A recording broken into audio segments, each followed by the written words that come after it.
Oke, ya. Jadi pembahasan pada hari ini kita akan membahas mengenai titrasi redoks. Oke, sebelumnya kan kita sudah mempelajari titrasi, beberapa jenis titrasi ya,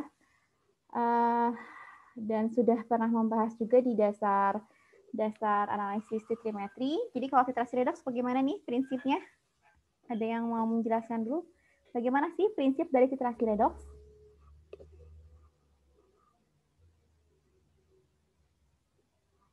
Silakan. Titrasi redoks berarti di sana kan berarti kan kalau titrasi berarti kan harus ada titrat, ada titrat ya. Kemudian kalau redoks berarti gimana? Titrasi yang didasarkan pada penangkapan dan pelepasan elektron. Ya, gitu ya. Berarti di sana ada proses penangkapan dan pelepasan elektron. Berarti di sana prosesnya melibatkan perpindahan elektron ya. Ya, jadi karena tadi dia melibatkan perpindahan elektron, ini titrasi redoks itu bukan titrimetri yang melibatkan reaksi oksidasi dan reduksi yang berkaitan dengan perpindahan elektron. Perubahan elektron ini terjadi karena perubahan valensi atom atau ion yang bersangkutan, gitu ya. Berarti di sini nanti akan ada zat yang mengalami oksidasi dan ada zat yang mengalami reduksi, gitu kan ya. Zat yang mengalami reduksi, dianya sendiri mengalami reduksi, berarti kan dia nanti akan menyebabkan orang lain teroksidasi, gitu kan ya, atau zat pengoksidasi, atau nama lainnya apa? Zat pengoksidasi berarti oksidator ya. Kalau dia mengalami oksidator, berarti dianya sendiri mengalami reduksi, gitu kan ya. Ya, jadi ada zat pengoksidasi, ada zat produksi, atau di sini ada oksidator dan ada reduktor, gitu kan ya. Kemudian zat oksidator ini berarti kan dia tadi oksidator dia mengalami reaksi reduksi. Berarti nanti dia akan mendapatkan elektron dan terreduksi, gitu kan ya. Atau valensi atomnya atau ionnya menurun. Juga nanti di sana akan ada zat pereduksi. Zat pereduksi berarti nanti dia membuat orang lain tereduksi, gitu kan. Kalau zat pereduksi berarti dianya sendiri mengalami oksidasi, ya. Dia kehilangan elektron, ya dia mengalami reaksi oksidasi. Ya, valensi atomnya atau ionnya meningkat. Ya. Contohnya ya, contoh dari perubahan tadi muatan ini contohnya adalah kita punya Fe2+ menjadi Fe3+, gitu kan. Fe2+ menjadi Fe3+, gitu kan. Bilangan oksidasinya di sebelah kiri ada 2, di sebelah kanan ada 3. Ya, dari 2 ke 3 berarti dia melepaskan atau menarik elektron. Kalau 2 ke 3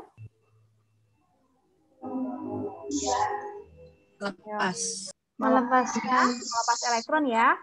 Asalnya dia di sini Fe-nya Fe2+, kemudian dia menjadi Fe3+, berarti nanti dia melepaskan elektron. Ya, melepaskan elektron. Kemudian ada Cl- menjadi Cl2. Cl- berarti di sini bilangan oksidasinya adalah Cl- -1. Cl2 ya, Cl2 ya, karena dia bebas ya, unsur bebasnya berarti dia 0. Nah, berarti di sini kan beloksnya dari -1 menjadi 0. Kalau dari -1 menjadi 0 berarti meningkat. Melepaskan elektron atau menarik elektron? Melepaskan elektron. Melepaskan elektron. Kemudian kita punya misalnya Cu, reaksi Cu. Cu-nya Cu dalam keadaan bebas, Cu logam. Cu ini menjadi Cu2+. Ya, Cu bilangan oksidasinya 0. Cu2+. 2. Ya, berarti juga nanti ini mengalami pelepasan elektron. Ini contoh-contohnya dari reaksi oksidasi. Ya. Nah, pada ini, jadi prinsipnya ini berarti kan tadi terjadi reaksi reduksi oksidasi, gitu ya. Berarti ada yang mengalami oksidasi dan ada juga yang mengalami reduksi, gitu kan ya. Oke. Nah, proses oksidasi reduksi ini terjadi bersama-sama pada pelaksanaan titrasi. Jadi kalau kita melaksanakan titrasi, ya dia dua-duanya terjadi karena kan kita kita mereaksikan antara oksidator dan reduktor gitu kan. Jadi ini reaksinya sama-sama terjadi. Ya. Oke, secara umum ini contoh reaksi redoks ya. Sebetulnya ini kita masih flashback mengenai reaksi redoks ya. Nah, ini ada reaksi redoks, ini secara umumnya, ini misalnya M ini adalah logam, ya, logam. Ini logamnya bermuatan A+, kemudian dia, berarti kalau di sini dia melepas atau menarik? Menarik, gitu kan ya? Kalau elektronnya ada di reaksi, berarti kan dia menarik elektron. Ya, kalau menarik elektron, berarti dia reaksinya adalah reaksi reduksi gitu kan ya, reaksi reduksi. Dan kalau misalnya ada logamnya dia melepaskan elektron, berarti ini dia akan mengalami oksidasi, gitu kan, oksidasi kan. Ya, jadi kalau reduksi itu berarti dia menarik elektron, kalau oksidasi berarti melepaskan elektron, reaksi yang melepaskan elektron. Ya. Oke. Reaksi reduksi ini terjadi pada katoda dan reaksi oksidasi ini terjadi pada anoda. Contohnya apa? Contohnya ini adalah reaksi antara Fe2+ dengan Ce4+. Ya, Fe2+ dengan Ce4+ ketika bereaksi ini Fe2+-nya akan berubah menjadi Fe3+. Ya, sedangkan Ce4+-nya menjadi Ce3+. Oke, coba kira-kira yang mana reduksi, yang mana oksidasi nih? Siapa yang terreduksi, siapa yang oksidasi? Oksidasinya Fe2+. Reduksinya? Ce, yang Ce. Sebentar.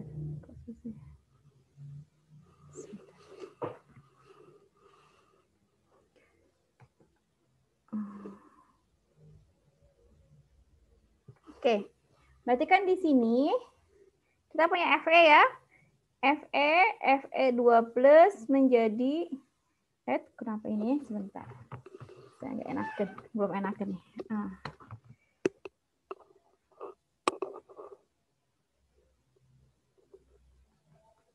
Ya, kayak gitu ya. Fe2+ menjadi Fe3+. Ini sini 2+, di sini 3+. Reaksinya dari Fe2+ ke Fe3+, dia melepaskan elektron atau menarik elektron? Melepas Ya, melepas. Ya, berarti dia mengalami apa di sini? Mengalami oksidasi. Ya, terus kemudian di sini kita punya Ce juga. Ce4+ menjadi Ce3+. Di sini dia 4+ menjadi 3+. 4+ menjadi 3+. Ini melepas atau menarik elektron? Menarik. Reaksinya apa nih? Reduksi atau oksidasi? Reduksi. Ya. Reduksi gitu ya. Jadi ada reaksi yang mengalami oksidasi ya, dan ada juga yang reaksi yang mengalami oksidasi ya. Nah, ini masing-masing setengah reaksinya ini, setengah reaksi dari Fe3+ ini dia masing-masing ini mempunyai nilai yang dinamakan dengan potensial reduksi ya. Nah, jadi tadi zat pengoksidasi dan pereduksi ini ya dapat berbeda dalam kekuatannya ya atau efektivitas kimianya. Pengoksidasi kuat ya jadi ada yang dinamakan dengan oksidator kuat atau pengoksidasi kuat ini cenderung kuat mendapatkan elektron, dan ada juga yang pengoksidasi lemah atau oksidator lemah ya berarti dia cenderung kurang sehingga dapat mengoksidasi zat reduksi yang paling siap menghasilkan elektron. Nah, untuk kekuatan pengoksidasi dan pereduksi ini kita bisa lihat nilainya dari nilai potensial reduksi. Dan kita bisa melihat dia kekuatan oksidator atau reduktor itu bisa dilihat dari nilai potensial reduksi. Ya, dari potensial reduksi. Oke, ini nilai potensial reduksi, nilai potensial reduksi standar. Potensial reduksi standar dari beberapa dari beberapa zat. Ya. Oke, ini potensial reduksi. Ini cuma hanya beberapa saja. Ya.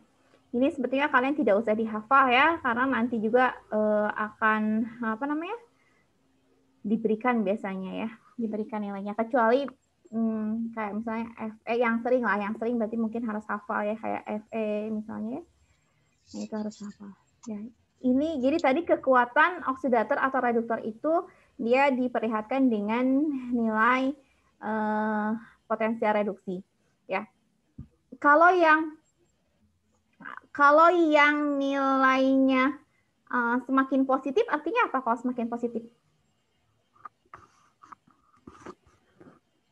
Semakin positif nih. Kayak ini kalau dilihat, kalau kita lihat tabel potensial reduksi itu biasanya kan disusun dari atas itu yang paling besar ke bawah yang paling kecil. Bagaimana yang dari atas ke bawah itu gimana? Berarti kan ini kan semakin turun. Kalau semakin mana yang dia paling bersifat oksidator, yang paling di atas atau yang paling di bawah? Bawah. Di atas. Yo. Oksidator yang mana? Reduktor yang mana? Oksidator yang di atas, Bu. Oksidator di atas, Bu. Oksidator yang mana? Yang di atas. Di atas atau di bawah? Di atas. Di atas, Bu. Ayo, di atas atau di bawah? Ayo. Di atas. Di atas, Bu. Sepakat nih, di atas nih. Ya, berarti kan, beda, beda di atas atau bawah. Ya, jadi kan ini semakin ke atas itu dia semakin dia semakin mudah mengalami reduksi atau dia semakin bersifat reduksinya semakin besar ya, atau berarti ini ke atas ini dia semakin oksidator. Ya, oksidator. Kalau semakin bawah berarti dia Semakin reduktor. Semakin ke bawah gitu ya. Semakin ke bawah oksidator, atau berarti kalau oksidator berarti dia mengalami reaksi kok enakan sih? Saya nulisnya belum enakan ya. Ini yang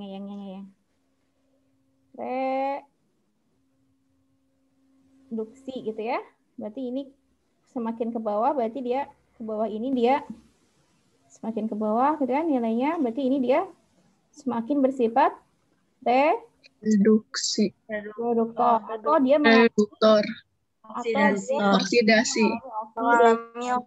gitu ya. Gitu. Ya. Nah, ini nilai potensial standar ini kan namanya juga nilai potensial standar. Jadi nilai ini dibandingkan terhadap SHE ya, terhadap elektroda standar hidrogen ya. Jadi kalau teman-teman ini dari mana nilai-nilainya? Jadi dalam perhitungan potensial standar itu, jadi ini si logamnya ini dia dibandingkan terhadap elektroda hidrogen ya. Jadi ada 2 elektroda, 1 elektroda hidrogen, 1 elektroda logam gitu ya. Misalnya kalau kita ini menentukan Fe, misalnya menentukan Fe. Ya, jadi 1 hidrogen, 1 Fe. Nah, hidrogen itu ketetapannya adalah dia memiliki nilai 0, memiliki nilai potensial reduksi 0 gitu ya. Jadi nanti ketika timbul potensial dari hasil reaksi antara logam dengan hidrogen, berarti itu dianggap sebagai potensial standar dari logam gitu ya. Jadi dibandingkannya terhadap hidrogen. Nah, selanjutnya, ini ada juga zat ya atau reagen, dia bisa berfungsi sebagai reduktor, juga bisa berfungsi sebagai oksidator gitu kan, atau yang dinamakan dengan autooksidasi. Ya.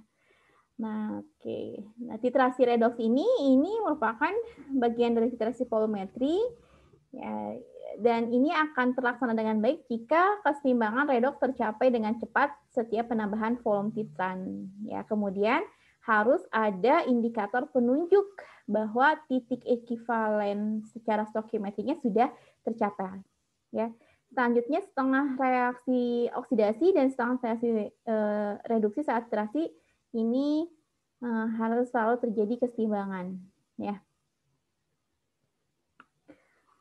Oke. Selanjutnya, nah tadi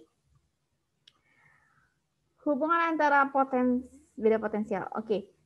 Tadi kan itu kita membahas potensial reduksi standar, ya. Kita belum membahas ke potensial sel, ya. Nah, hubungan antara beda potensial dengan potensial standar, ya, jadi E0 dengan E0 gitu. Jadi kita menentukan potensial ini. Potensi ini ditentukan oleh oleh persamaan Nernst. Ya.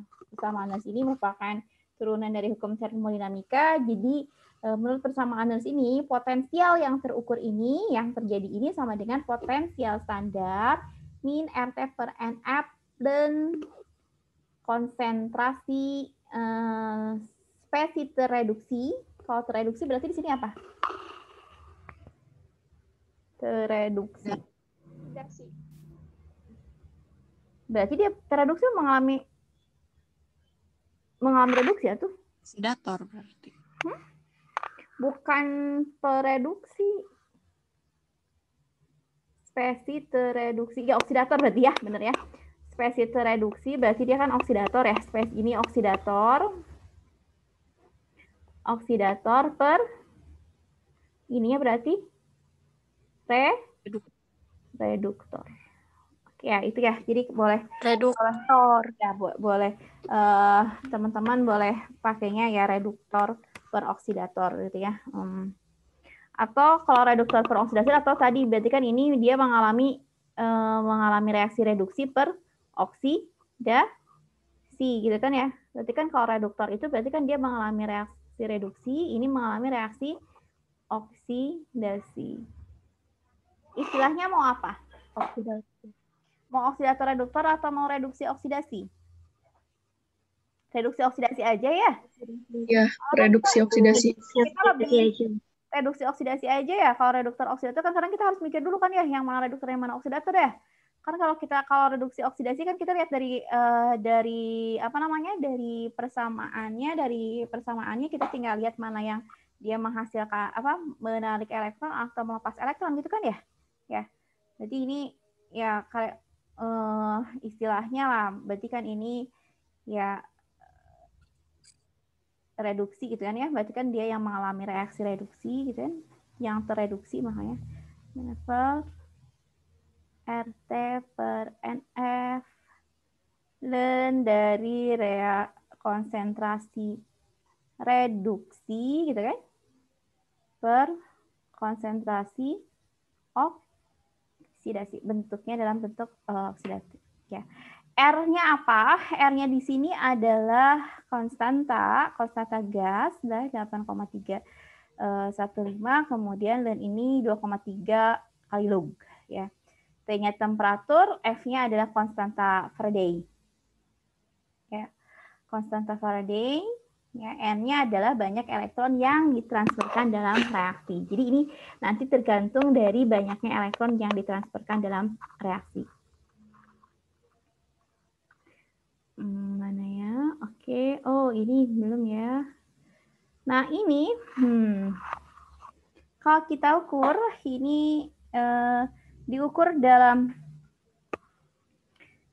27 derajat Celcius ya. Ini langsung ke sini. Kita ukur dalam 27 derajat Celcius. Ini RT per Epsilon-nya ini sama dengan berapa?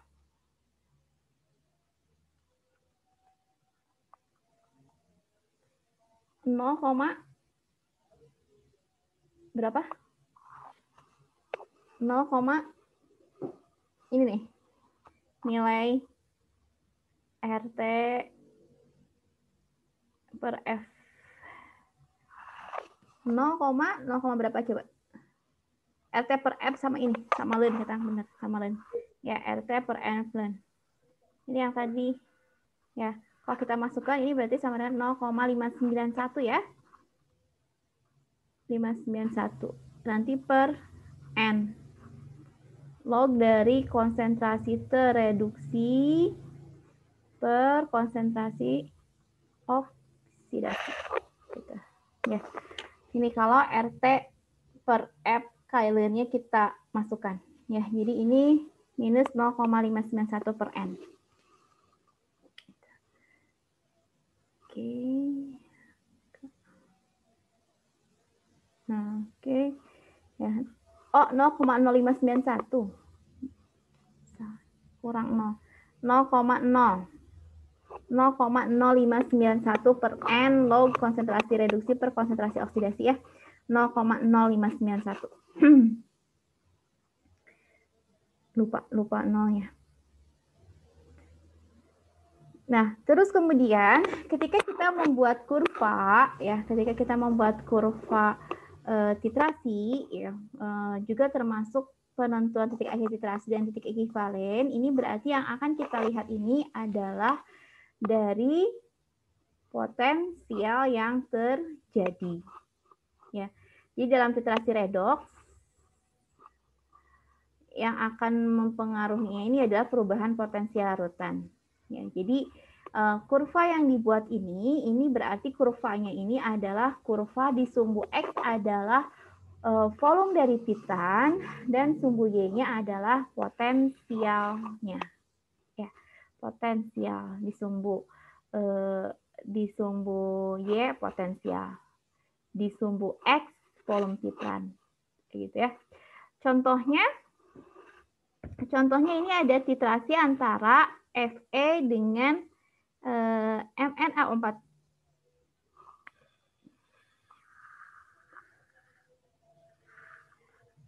Ya. Antara Fe2+ dengan MnO4. Ya, berarti kan pertama kalau kita menyelesaikan titrasi redoks berarti kita harus tahu dulu persamaan redoks. Ya, jadi ketika kita masuk ke titrasi redoks ini kalian sudah harus pintar dalam menyetarakan reaksi redoks. Ya. Oke, ada yang masih belum bisa menyetarakan persamaan redoks? Ada yang belum bisa? Karena ini teman-teman harus bisa dulu menyetarakan persamaan redoks. Ya. Jadi itu syarat pertamanya. Syarat pertamanya itu harus sudah bisa menyetarakan persamaan redoks. Sebentar.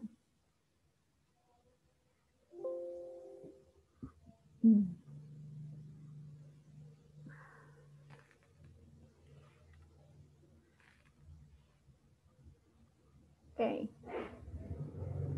Tadi reaksinya adalah Fn. Sebentar. Kenapa ini?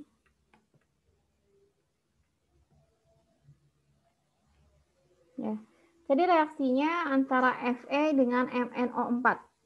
Ya, reaksinya Fe dengan MnO4. Fe-nya dari Fe2+ menjadi Fe3+.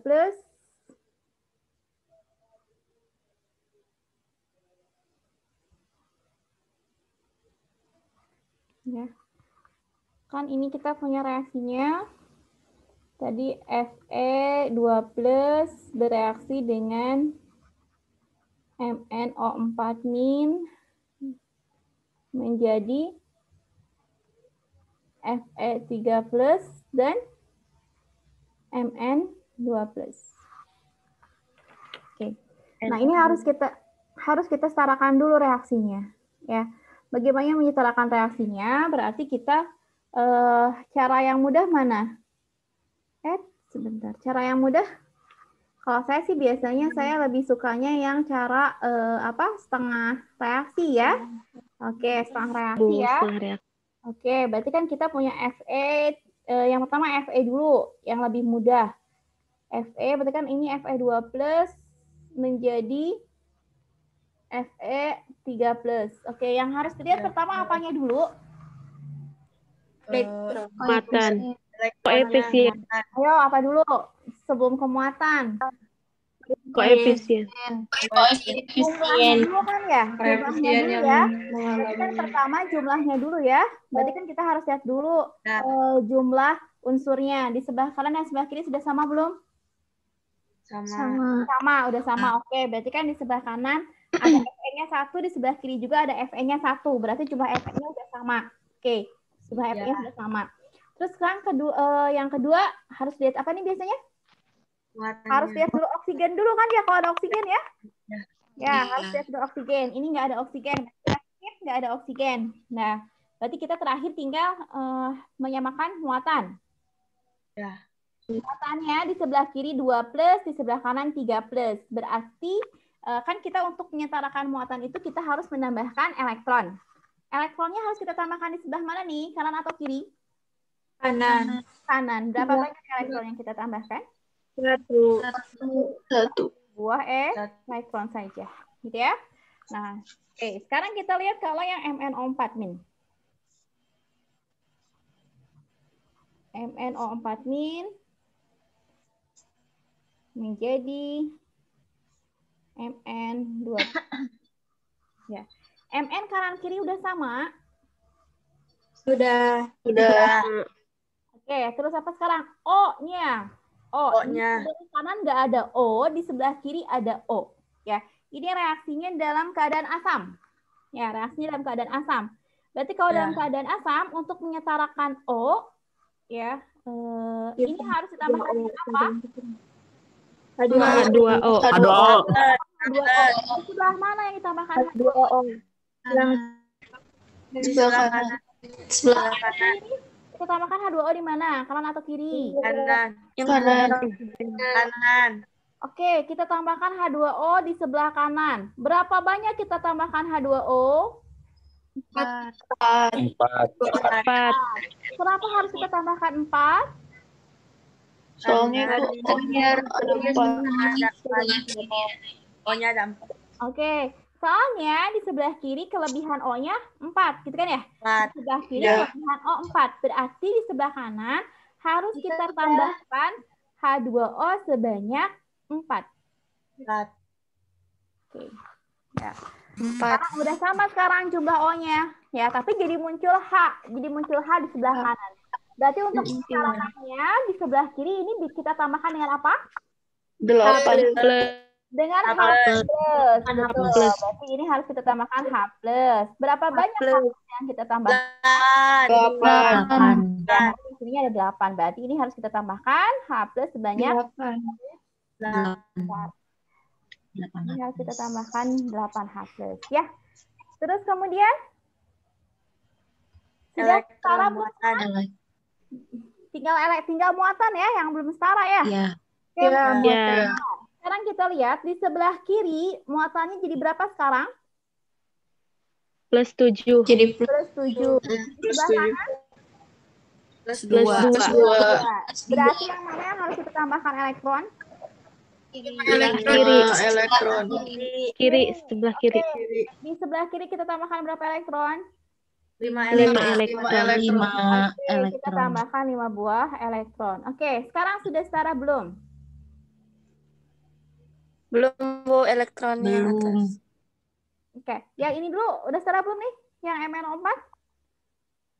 Udah ya. Nah, sekarang kita tinggal membuat reaksinya nanti setelah reaksi reduksi dan oksidasi ini kita gabungkan gitu kan ya. Nah, untuk menggabungkannya yang kita lihat berarti kita lihat dari jumlah elektron ya. Elektron yang dipertukarkan itu jumlahnya harus sama ya. Ini di reaksi yang atas ya, di reaksi oksidasi ini elektronnya 1. Di reaksi reduksinya elektronnya 5. Ya, berarti ini yang oksidasi harus kita kalikan 5 reaksinya. 5. Yang ini dikali 5. Yang ini dikali 1. Ya. Oke, berarti sekarang kalau kali 5 berarti ini menjadi 5 kan ya? 5, iya. 5 Fe2+. 5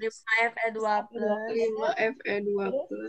ditambah MnO4 MnO4 8H plus ditambah 5 elektron menjadi 5 5 Fe 3 plus 3 plus tambah Mn2 plus ditambah 4 Mn2 plus 4H2O 4H2O. tambah. ya. Oke, ini harus bisa ya. Oke, teman-teman harus bisa. Sebetulnya ya nanti aja ditugaskan. Ya, jadi nanti reaksi-reaksi yang terjadi pada titrasi, reaksi redoks yang pada titrasi, sebetulnya kan tidak semua juga nanti titrasi redoks bisa menjadi titrasi ya. Jadi nanti khususnya reaksi-reaksi redoks yang bisa digunakan pada titrasi, jadi nanti teman-teman harus bisa menyetarakan persamaan reaksinya. Ya. Oke, balik lagi ini tadi ke apa nih? Oke, ini udah ya. Oke. Nah, tadi pada penentuan ini, kurva ini kan berarti kan tadi kita harus tahu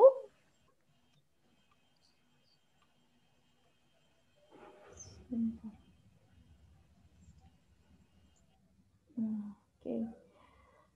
Oke, ya jadi tadi pada kalau kita masukkan tadi reaksi ya, reaksi ini berarti kan ini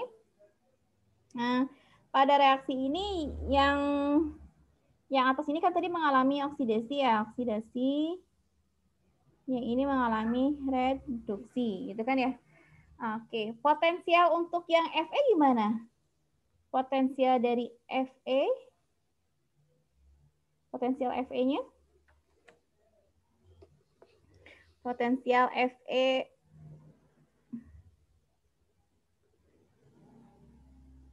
berarti sama dengan potensial Fe yang keseimbangan ya. Potensial untuk Fe keseimbangan Fe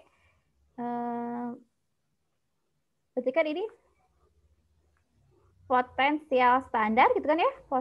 Potensial standar untuk Fe Fe2+. ya. Terus min 0,059 per N. N-nya untuk Fe berapa berarti?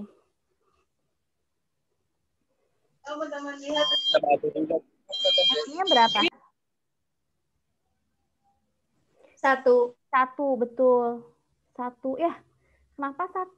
Karena kan tadi kan N itu ada jumlah elektron yang bertukarkan ya. Untuk Fe ini 1, berarti ini per 1 ya. Dikali log konsentrasi ya. Yang terreduksinya mana? Ini kan berarti kan ini konsentrasi berarti dari Fe2 plus gitu kan ya. Per konsentrasi dari Fe3 plus. Gitu kan? Itu potensial yang ditimbulkan oleh Fe gitu kan. Terus kemudian kalau kita sekarang menghitung potensial yang ditimbulkan oleh Mn,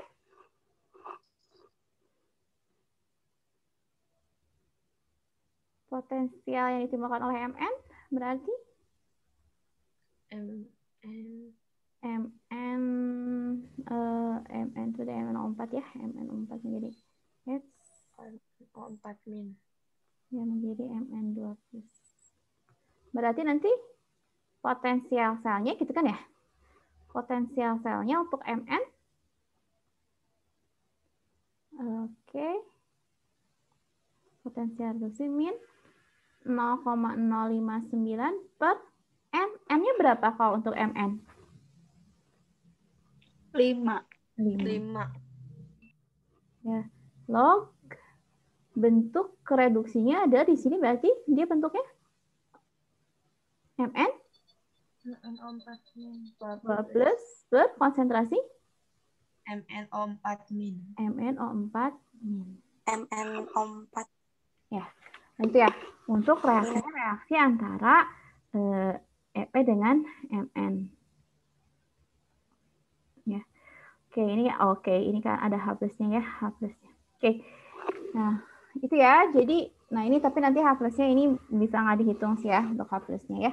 Nah, tadi kalau kita turunkan, kita masukkan ini tadi 0 dari apa namanya? Fe, berarti kan ini tadi yang reaksi Fe ya. Ini untuk Fe3+, Fe2+, gitu ya. Yang ini tadi untuk Mn ya. MnO4- menjadi Mn2+, gitu kan. Nah, ini NO-nya 1,51 itu NO untuk Mn ya. Ini 0,771. Ini ada nilai E0 untuk Fe. Ini N-nya berarti bukan Hn ya, harusnya berapa? Berarti berapa di sini tadi udah dihitung? 5. Oke, ininya berarti N 5. adalah 5 ya. Selanjutnya, kalau kita sudah itu tadi potensial yang ditimbulkan ya. Nah, selanjutnya, kalau kita ingin menentukan kurva seperti biasa, berarti kita harus menentukan nilai potensialnya di beberapa titik, ya, yaitu di titik sebelum titik awal, kemudian sebelum titik ekivalen, pada saat titik ekivalen, dan sesudah titik ekivalen, ya, seperti biasa ya. Nah, seperti biasa. Oke, nah. Kalau sebelum titik ekivalen, oke, ini sebelum titik ekivalen ya, oke, ya, oke, saya jangan, jadi gini, ini udah ada di sini, ya kita langsung aja deh. Nah, sebelum titik sebelum titrasi itu kan berarti tadi di sana itu ada spesies apa tadi? Sebelum titrasi. Berarti kita punya apa tadi sebelum titrasi? Kita punya Fe kan ya? Punya Fe kan, larutan Fe kan ya?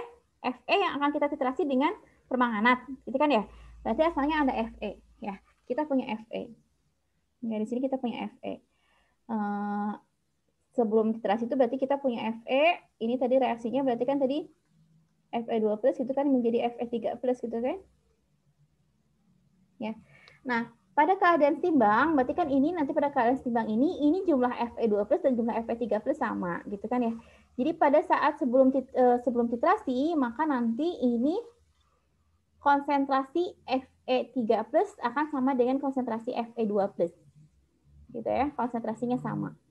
Ya, konsentrasi. Jadi ini kenapa 50? Ini karena dianggap 50%, gitu kan. Jadi dianggap 50%, gitu ya.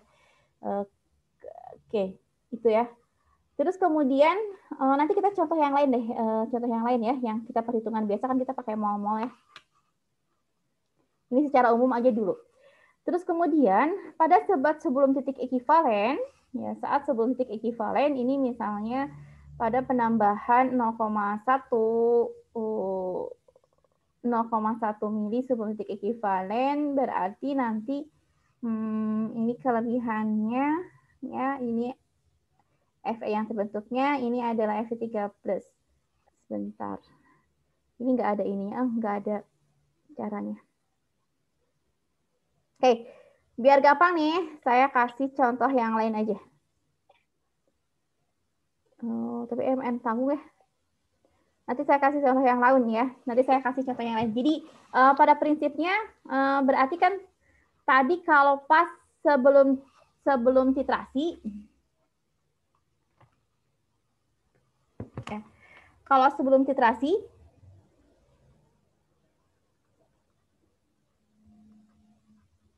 titrasi berarti di sana ini hanya ada apa? Fe saja kan ya? Sebelum titrasi berarti kan di sana hanya ada Fe saja.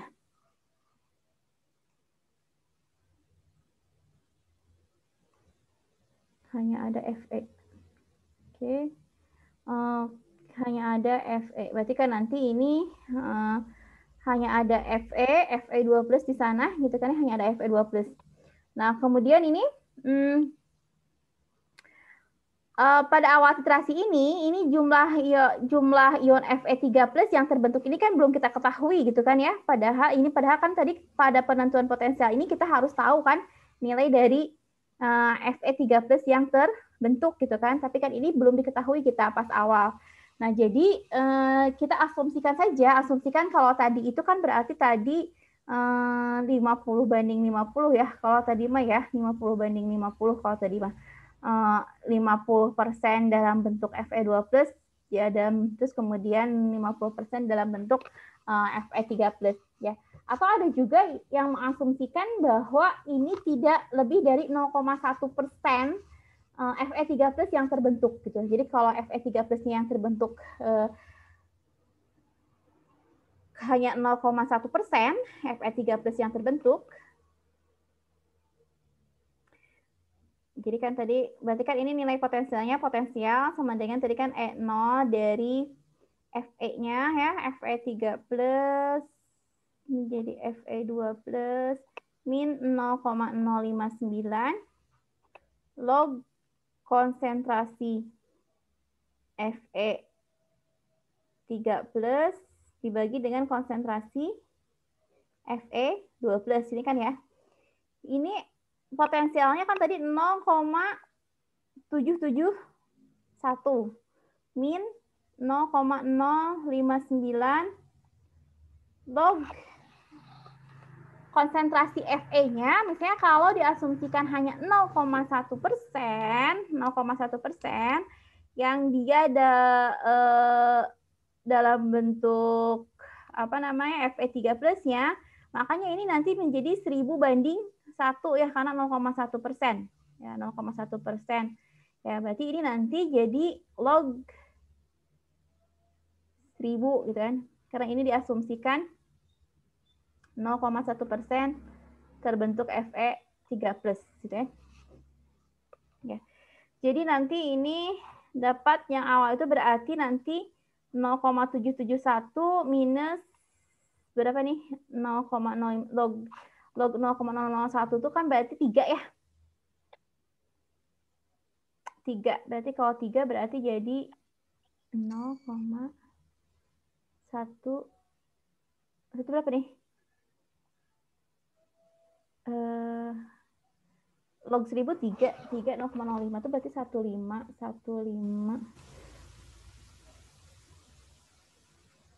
1527 bukan sih? Betul nggak sih? Atau 177 jadinya? 0,177, Bu. 7 ya, bukan 07 ya. 0,177 berarti ya. 0,177. Ya. Nah, berarti ini jadi berapa nih? 0,177 0,177 0,594. 0,594 volt. Ini sebelum titrasi gitu kan ya. Terus kemudian sekarang pada saat penambahan sebelum titik ekivalen. Tadi ini berapa sih? Berapa mili sih tadi? Contohnya mana ya tadi contohnya? Oh, ini 50 mili katanya. Ini pada penambahan 0,1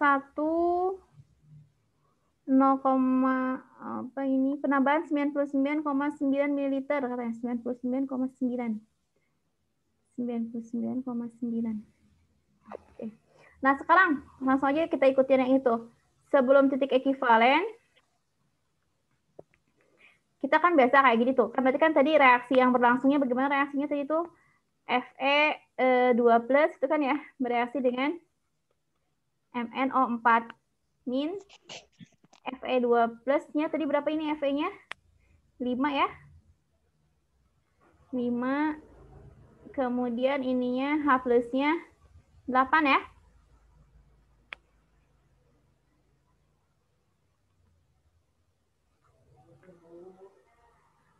Mn2+ tambah 4H2O. Ya. Berarti kan awalnya kita harus lihat dulu Fe yang awal. Fe yang awal di sini Fe yang awalnya itu 50 ml. Fe NX aja di sini ketahuinya NX Kela ya. Ini mah nggak diketahui konsentrasinya. Oke. Ya, seperti biasa aja, berarti nanti kalian harus hitung dulu maunya berapa. Itu di soal ini yang akan nggak diketahui ya, yang penambahannya berapa. Jadi nanti harus dihitung dulu, tetap kayak biasa, dihitung dulu berapa mol Fe2+ yang ada di dalam Erlenmeyer, terus kemudian nanti berapa mol MnO2 yang ditambahkan. Ya. Misalnya nih, misalnya kita ngarang aja nih, misalnya ini ada 5 milimol gitu kan. Misal ya, ini mah ya, 5 milimol. Ini MnO4 yang ditambahkannya 2. Oh, ini udah berlebih. Oke. Jangan 2 lah, berarti ini 10 deh. Ini 10 milimol misalnya. Ini 1 milimol. Ya. Berarti kan pada saat bereaksi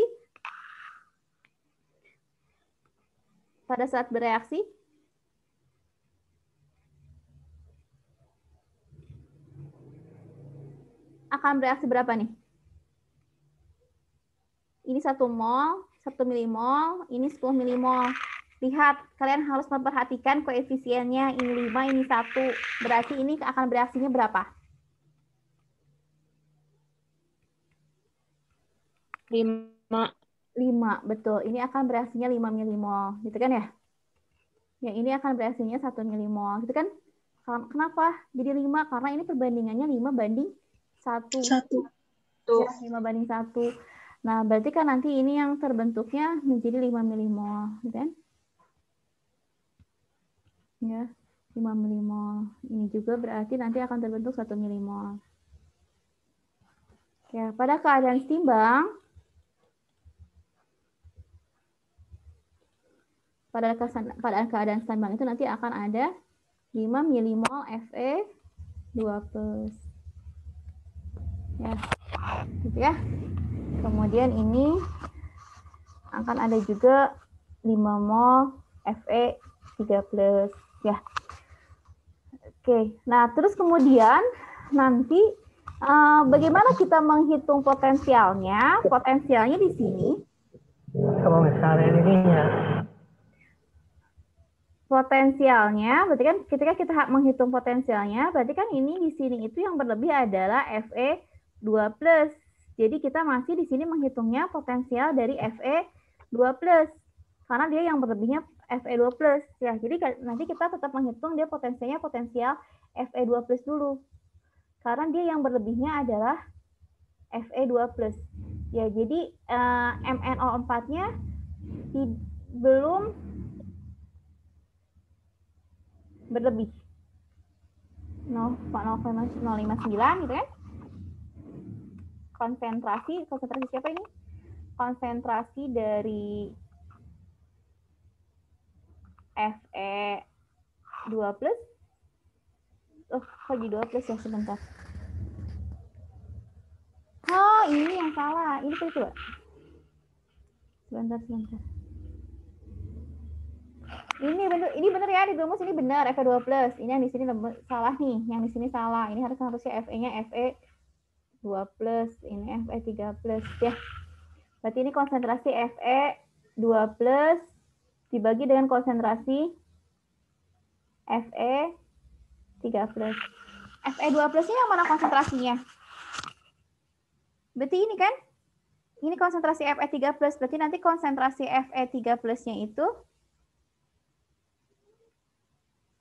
ini sama dengan berarti nanti mol dari Fe2+, kok ini 2, saya ngomong 2 tapi ditulisnya 3 ya. Mol Fe2+ dibagi dengan nanti volumenya, ya. Volume sampel dan titran, ya. Kemudian ini konsentrasi Fe3+ yang mana? Ini konsentrasi Fe3+ yang terbentuk. Ini kan, ini konsentrasi Fe3+ yang terbentuk. Berarti konsentrasi Fe3+ yang terbentuknya juga sama nanti dihitung. Fe3+-nya berarti ini sama dengan mol dari Fe3+ dibagi dengan volume total. Baru nanti ini dimasukkan ke dalam persamaan Nernst-nya. Ke dalam persamaan Nernst yang log Fe2+ per Fe3+. Nanti dihitung. Itu pada saat sebelum titik ekivalen. Ya. Terus nanti gimana kalau setelah titik ekivalen? Kita belum ke titik ekivalen. Nah, bagaimana kalau sesudah titik ekivalen? Nanti sesudah titik ekivalen apa yang akan berlebih? sesudah titik ekivalen nanti apa yang akan berlebih? MN, betul. Setelah titik ekivalen, berarti kan nanti yang akan berlebih itu adalah MN. Ya. Berarti nanti setelah titik ekivalen, E-nya di sini, potensialnya di sini, ini adalah potensial yang terjadi karena adanya MN. Ya. Ini. Kalau nggak mau MN 2 plus. Ya, gitu ya. Jadi setelah titik ekivalen, ini yang akan kita hitung adalah potensial dari MN. Gitu. Selanjutnya, nah bagaimana dengan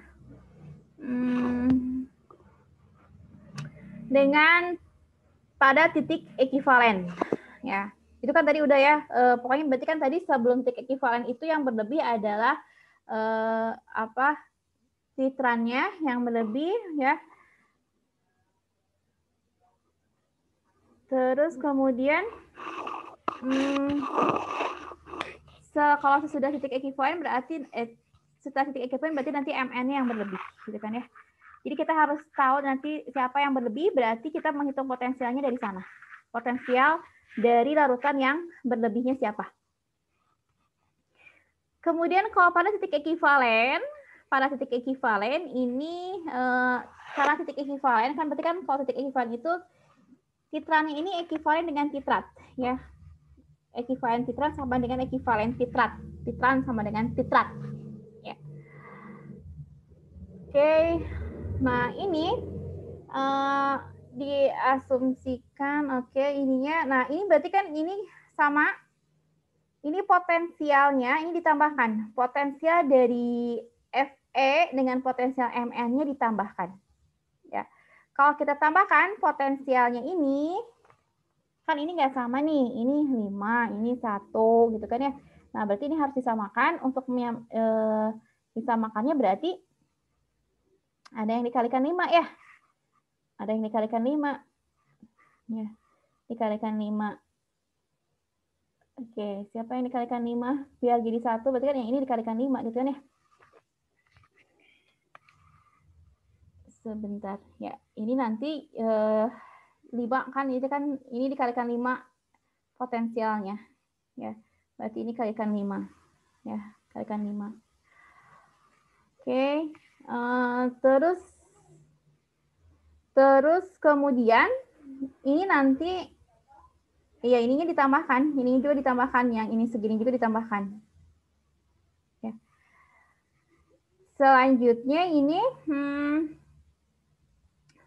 karena ini 1, ini 5, berarti 6E jadi 6. 6E sama dengan ini yang potensial dari Fe, ini yang potensial dari Mn, 5 kali potensial Mn, minus 0,059 per 1 log reaksinya, berarti ini reaksinya jadi reaksi totalnya Fe, konsentrasi Fe2 plus dikali Mn2 plus dibagi dengan konsentrasi Fe3 plus dikali konsentrasi MnO4 min. Ya. Nah, pada titik ekivalen ini kan tadi banyaknya titrat ini sama dengan banyaknya titrat ya sehingga persamaannya ya berarti kan ini jadi sama nih. Ini berarti nanti sama dengan 1. Ya, log 1 itu kan berarti nah ini karena ini yang dianggap sama, kan ini sama dengan ini sama dengan ini. Berarti ini nanti kalau sama berarti ini kan nanti ini jadi 1 gitu kan ya. Jadi 1 kan.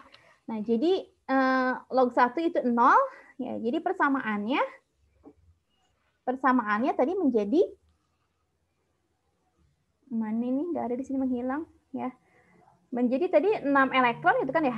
6 elektron, 6 potensial, 6E sama dengan tadi potensial dari Fe ya.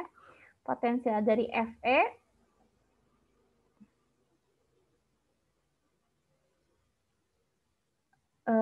ditambah 5 kali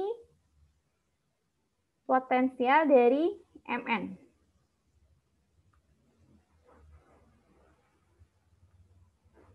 Gitu, 6E yang dari sini. Ini dari sini, 6E.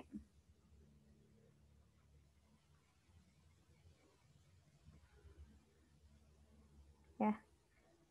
Karena kayak ini 0. Ya. Oke, jadi untuk E-nya potensial pada titik ekivalen, ya ini berarti kan potensial, ini 6-nya dikebawahin, berarti 0,77 tambah 5 kali ini dibagi 6, gitu kan? Dibagi 6, itu jadi nanti potensial pada titik ekivalen. Dan ini berlaku buat semua titrasi redoks. Ya, berlaku untuk semua titrasi redoks. Jadi kalau pada titrasi redoks ditanyakan berapa potensial pada titik ekivalen, berarti ini pakainya yang ini. Ya, pakainya yang ini.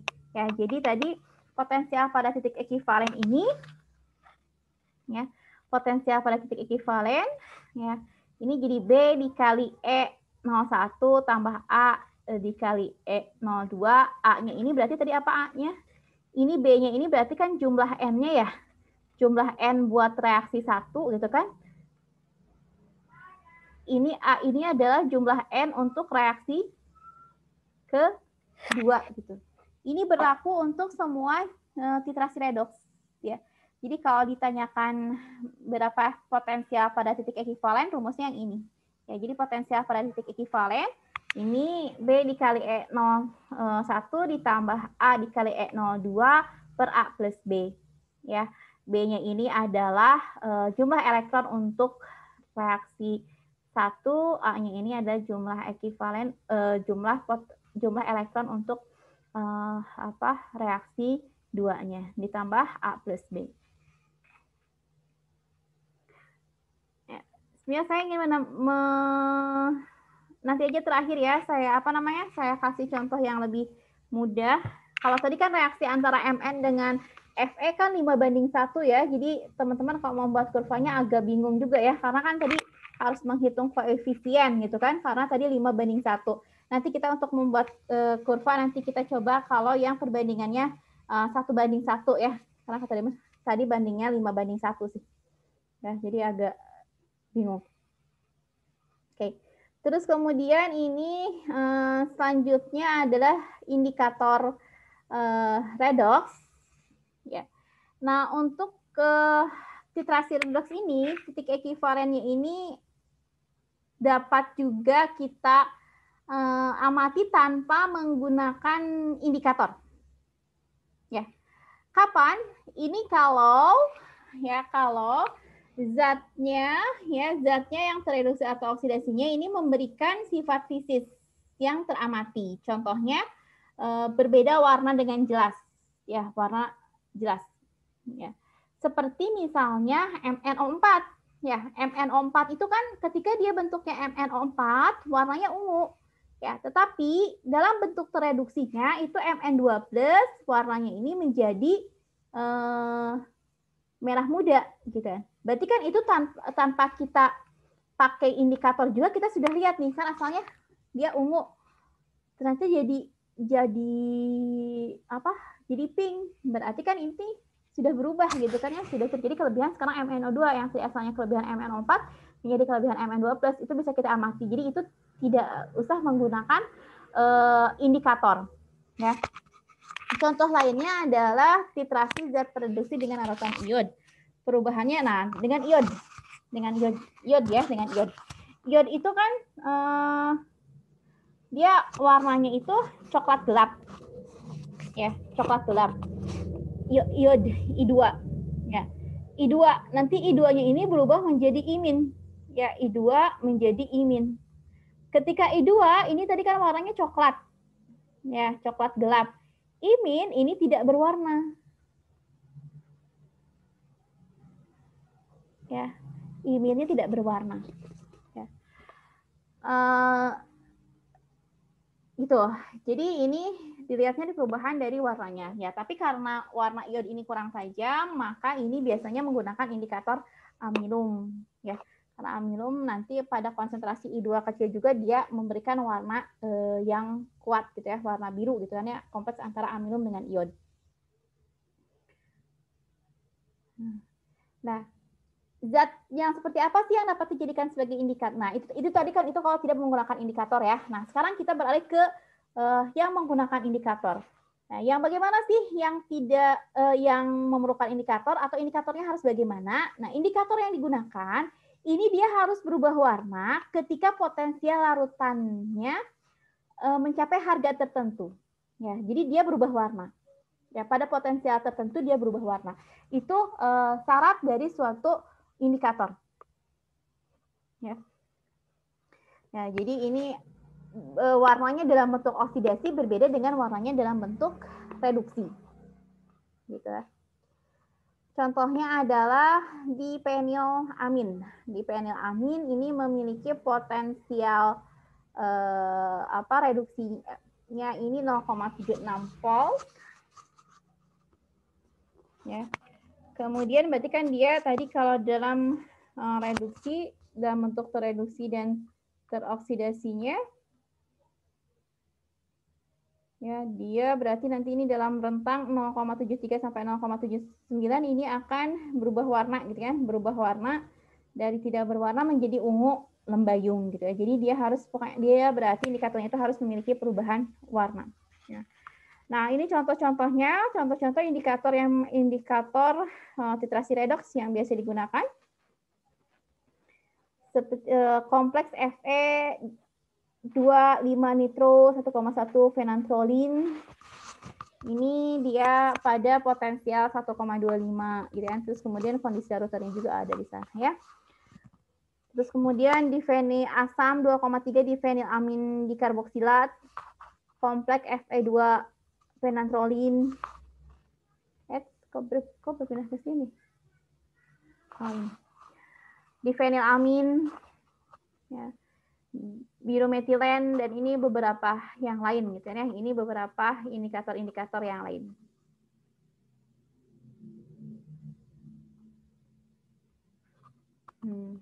Ya, oke.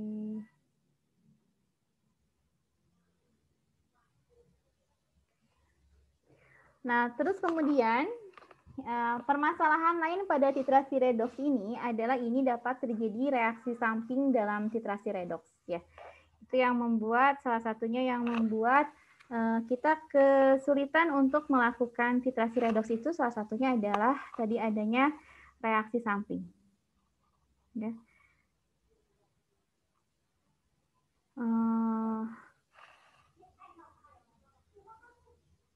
Nah, jadi sehingga ini akan mempengaruhi penggunaan titran ya atau analisanya menjadi tidak akurat ya. Contohnya pada penetapan pero dengan permanganat gitu kan. Nah, dari persamaan reaksi ini ion H+ ini dibutuhkan ya kan. Berarti kan ini harus dalam suasananya asam ya. Tadi kan reaksinya ini dalam suasananya asam. Reaksinya dalam suasananya asam. Ya, ini berarti artinya kita harus menambahkan H+. Nah, tapi H+-nya ini sangat berpengaruh H+ yang digunakan. Nah, dalam prakteknya ini yang tepat dan benar ini yang harus kita gunakan adalah asam sulfat. Nah, bagaimana kalau kita gunakan HCl? Nah, reaksi yang terjadi dengan adanya HCl, maka nanti kalau kita menggunakan HCl, nanti Cl-nya ini akan bereaksi dengan permanganat. Ya. Berarti kan tadi harusnya bereaksi dengan permanganat itu adalah Fe, tapi kalau tadi ada Cl- juga ini akan bereaksi dengan MnO4. Ya. Karena terjadi reaksi samping antara permanganat dengan Cl-. Ya, sehingga nanti permanganatnya itu banyak volume permanganat yang digunakan itu. Padahal volume permanganat yang digunakan banyak itu bukan hanya digunakan untuk bereaksi dengan Fe, tapi permanganat juga yang bereaksi dengan Cl-. Ya. Terus kemudian klor yang terbentuk nanti kan berarti kan ini nih reaksinya kan nanti akan terjadi reaksi Cl- dengan MnO4 menghasilkan Cl2. Nah, Cl2 juga ini nanti akan mengoksidasi Fe2+ sehingga menjadi Fe3+. Ya. Jadi kan artinya berarti kan nanti kalau semua klor di dalam larutan makanya banyaknya besi juga nanti akan berkurang gitu ya. Jadi ini ya itu reaksi samping yang bisa terjadi gitu kan. Jadi salah satunya adalah tadi dari asam ya, dari asam yang digunakan. Itu ya untuk reaksi redoks. Sampai sini dulu ada pertanyaan sebelum kita lanjutkan ke macam-macam titrasi redoks. Sebelum kita lanjutkan ke macam-macam titrasi redoks.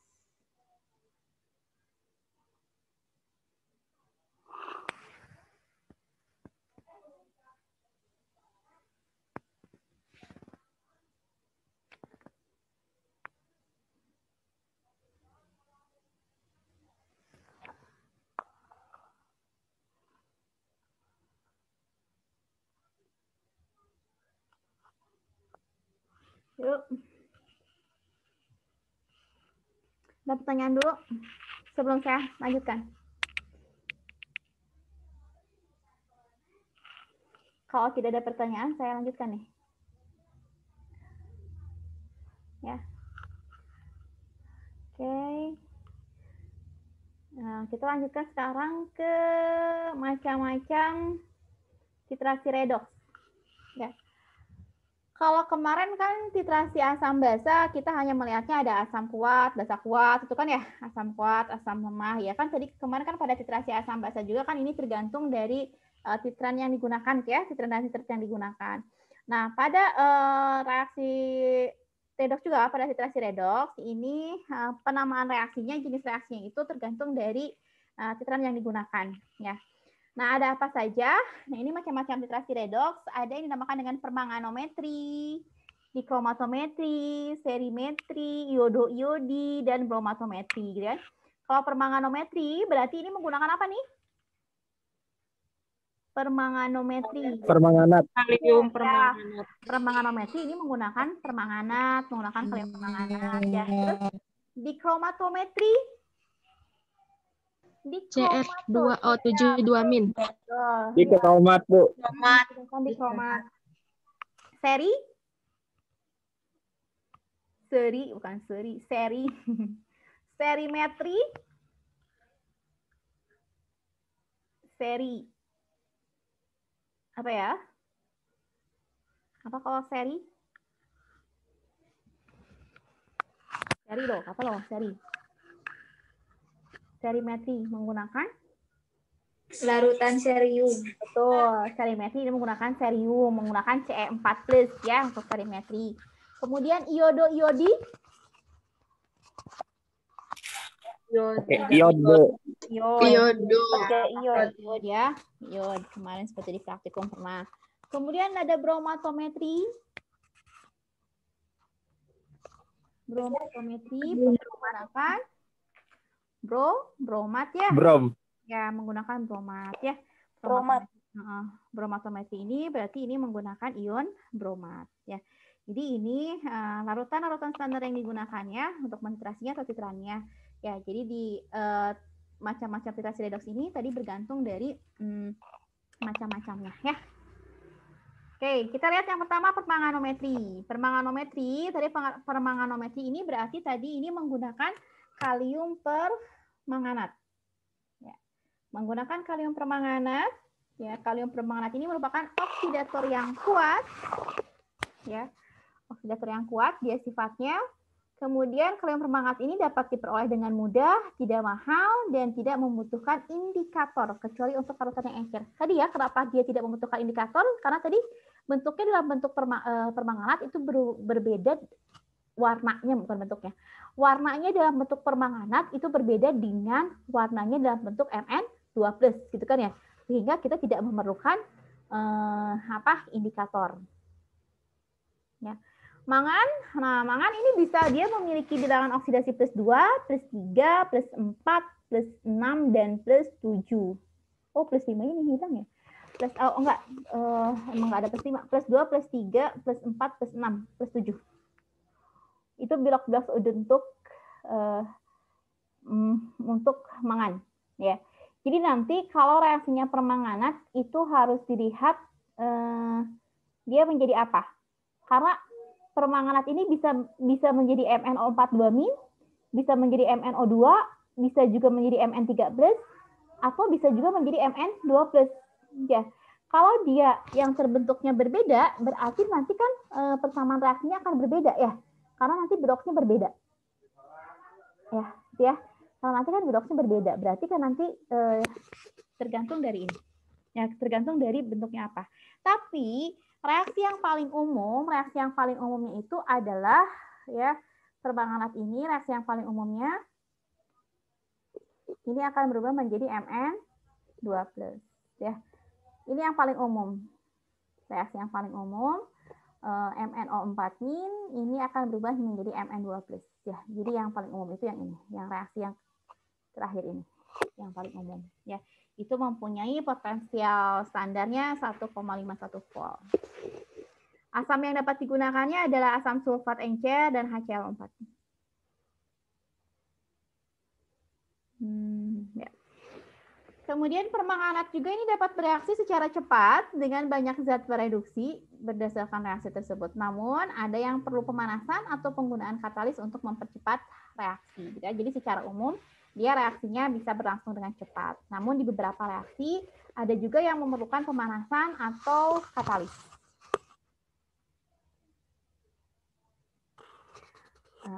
Nah, kalium permanganat ini merupakan larutan standar sekunder, ya, bukan larutan standar primer.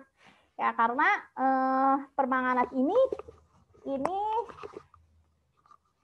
sukar didapatkan yang murni, kemudian juga permanganat ini mudah terurai oleh cahaya.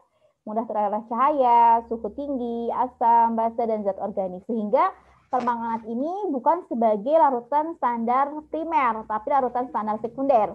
Ya, karena dia larutan standar sekunder, berarti dia perlu distandarisasi. Ya, untuk menstandarisasi permanganat, ini yang larutan standar primer yang digunakan diantaranya adalah arsen trioksida, arsen 3 oksida, dan natrium oksalat. Ya, itu larutan standar primer yang digunakan untuk menstandarisasi permanganat. Oke. Nah, selanjutnya aplikasinya nih, penggunaan titrasi permanganat untuk apa? Titrasi permanganat ini diantaranya digunakan untuk penentuan besi dan biji besi ya, bukan biji ya. Seperti yang tadi ya, reaksinya antara Fe dengan MnO4. Kemudian juga ini permanganat ini digunakan untuk menentukan hidrogen peroksida ya. Kemudian secara tak langsung juga ini digunakan untuk menentukan kalsium ya. Bu, kalsium kan nggak bisa ya? Kalsium kan nggak bisa kalau kita kalsium nggak bisa mengalami reaksi redoks. Iya, bukan kalsiumnya. Nah, jadi kalau pada titrasi tidak langsung ini, secara tidak langsung ini, kalsiumnya ini diendapkan sebagai kalsium oksalat. Ya, nanti kelebihan dari oksalatnya dititrasi dengan permanganat. Ya. Jadi pada sampel yang mengandung kalsium ditambahkan oksalat, ya, sehingga nanti terbentuk endapan kalsium oksalat, baru kelebihan oksalatnya dititrasi dengan permanganat seperti itu.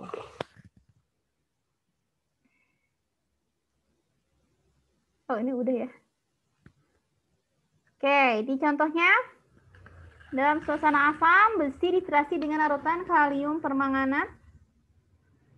Larutan kalium permanganat yang diperlukan 40,2 mol. Oke, kita coba kerjakan dulu contoh soal untuk permanganometri. Sebentar.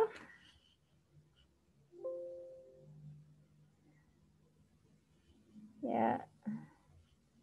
Kita kerjakan yang ini ya.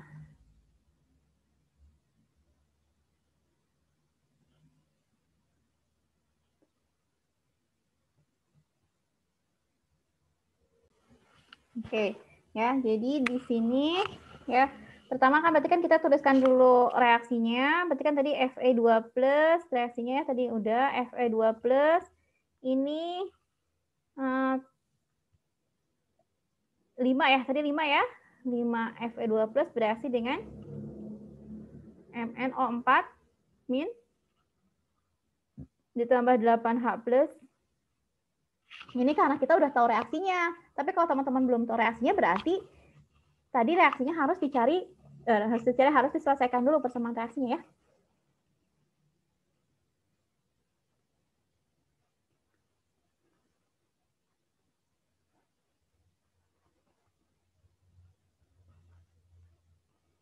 Oke, ya ini reaksinya.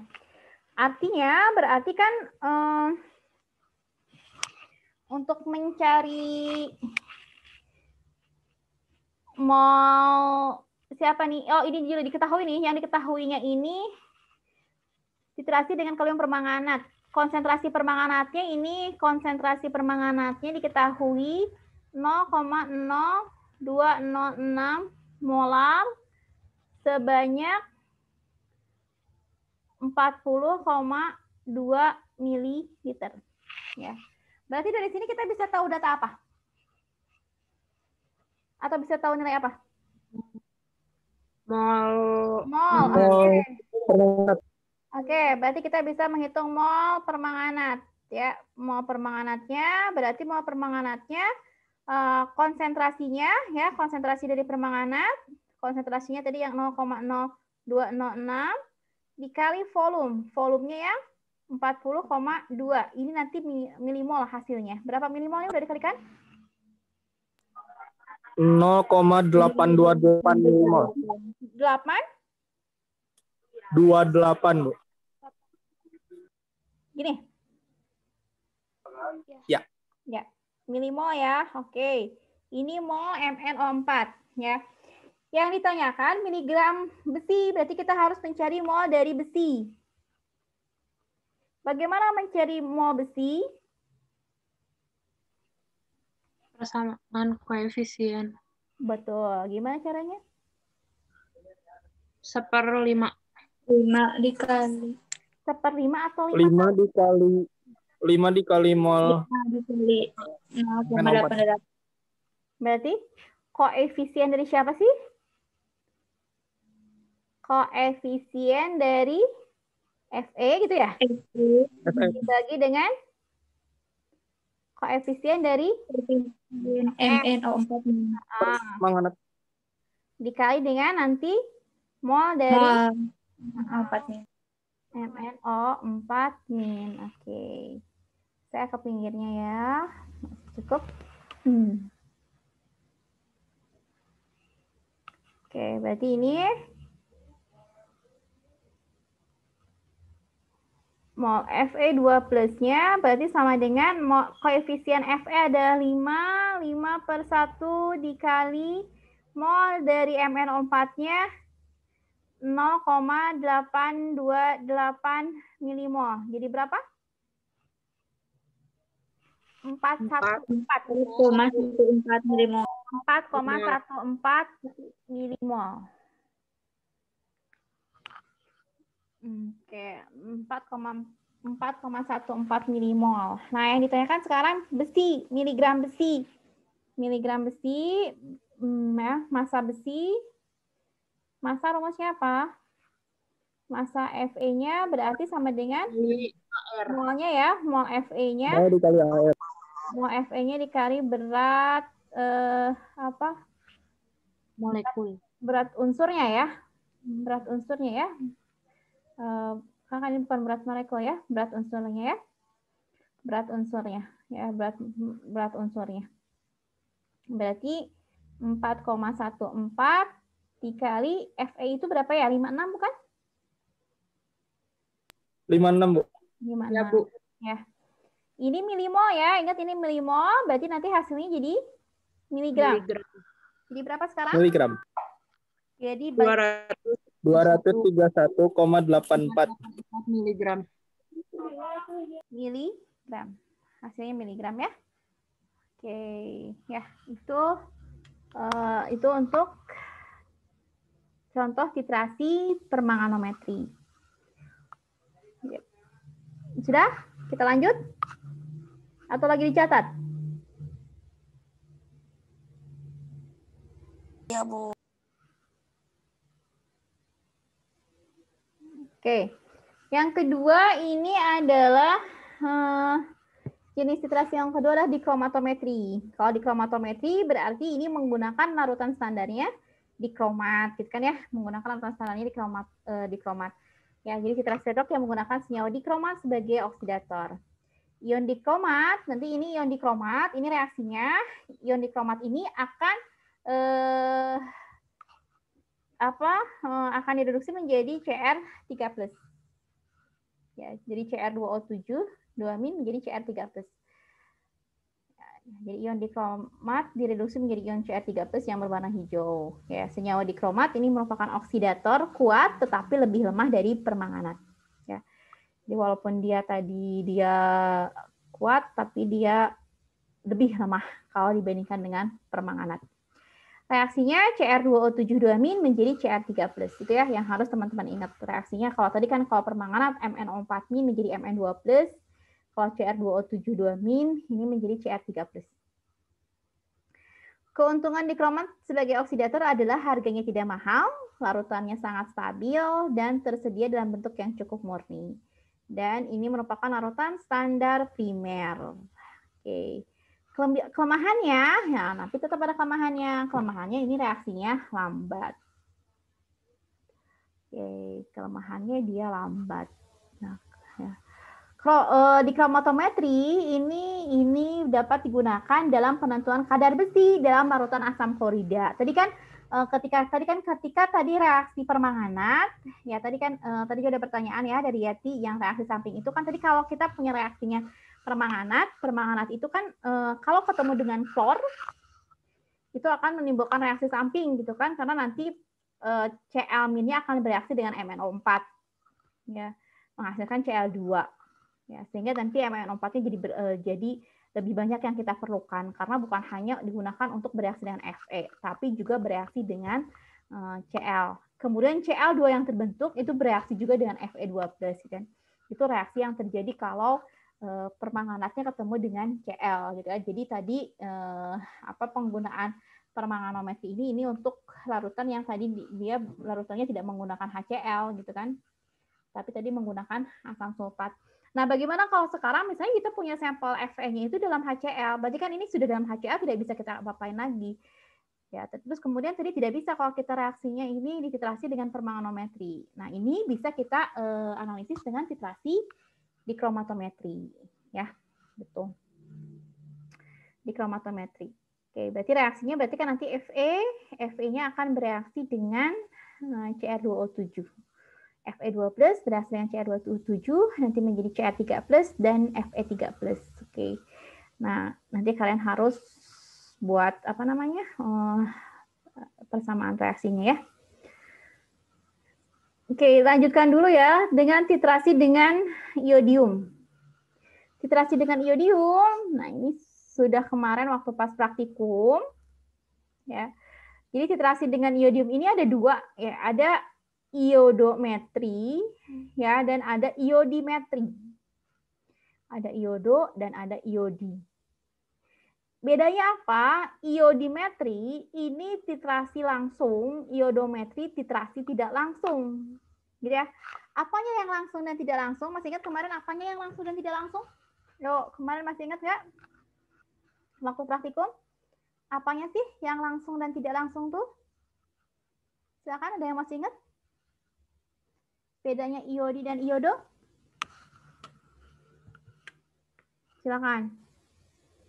Apa bedanya iodometri dan iodimetri? Ayo. Beda kan ya? Beda, namanya juga berbeda. Ya, yang satu O, yang satu I. Oke. Apa nih yang berbedanya? Kalau iodimetri duanya titrasi langsung dengan titrasi dua larut dua. Terus kalau iodo? Kalau iodo pakai iodat, Bu. Keduanya tuh hasil keduanya merupakan reaksi antara oksidasi dari imin dengan imin. Ya, betul ya. Jadi kalau iodimetri itu langsung kita menggunakan I2 gitu kan ya titrasinya. Ya, kalau iodometri ini I2-nya ini dihasilkan dari reaksi imin gitu kan ya. Imin dengan IO3 menghasilkan I2 seperti itu ya. Oke. Titik akhir titrasi pada reaksi iodo dan iodi ini harus menggunakan harus menggunakan indikator. Indikator yang biasa digunakan ini adalah indikatornya kanji atau amilum. Ya, kanji atau amilum. Ya, pada kanji atau amilum ini ya nanti ketika dia bereaksi dengan I2 itu akan menghasilkan warna biru gitu kan, dan dia ketika dia lepas menjadi imin itu menjadi tidak berwarna gitu kan ya. Oke, berarti kan kalau ini berarti nanti akan tertutup I2 ya, sehingga itu jadi biru. Kalau biru tidak berwarna berarti dia jadi I2 dulu jadi tidak berwarna ya. Kemudian kesalahan yang terjadi ini bisa terjadi penguapan I2 dari larutan dan oksidasi iodida oleh oke. Nah, makanya kenapa ini yang cara langsung itu ini jarang digunakan. Jadi yang lebih sering digunakan itu yang cara tidak langsung gitu kan. Jadi I2-nya itu hasil dari reaksi antara imin gitu kan. Nah, imin nanti membentuk I2. Karena kalau kita menggunakan iodometri, ini kan I2 ini setiap partnya ini mudah menguap. Ya, jadi nanti ini bisa terjadi penguapan I2 dari larutan ya, dan bisa juga terjadi oksidasi iodida oleh udara gitu ya. Sehingga nanti akan mempengaruhi ke hasil titrasi. Oke. Ya, ini ya. Nah, kita lihat ini tadi kan iodi ini cara langsung dilakukan dengan larutan standar iodium sebagai pengoksidasi, dilakukan dalam suasana netral atau sedikit basah. Ya. Contohnya yang bereaksi ini arsen, ya arsen dengan I2, jadi ini ya langsung I2 yang dihasilkan ya. Arsen dengan I2, FeC dengan I2, H2S dengan I2, belerang dengan I2, tiosulfat dengan I2, itu contoh-contoh analit yang dititrasi dengan secara langsung. Selanjutnya kalau iodometri ini secara tidak langsung, pada iodometri zat yang akan ditentukan direaksikan dengan iodida berlebih, ya biasanya menggunakan Hi berlebih. Zat pertama akan direduksi dan membebaskan iodium yang jumlahnya ekivalen. Iodium yang dibebaskan kemudian nanti yang akan dititrasi dengan larutan standar, gitu ya. Jadi kan nanti dia imin, ya iminnya nanti yang akan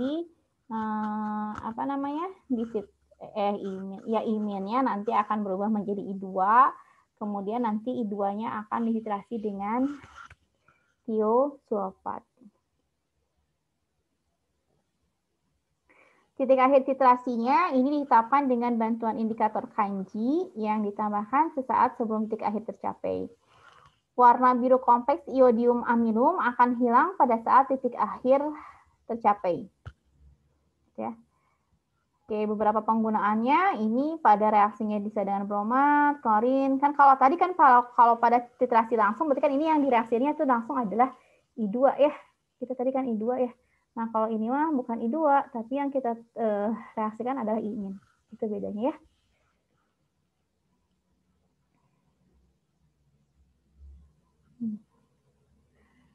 Selanjutnya,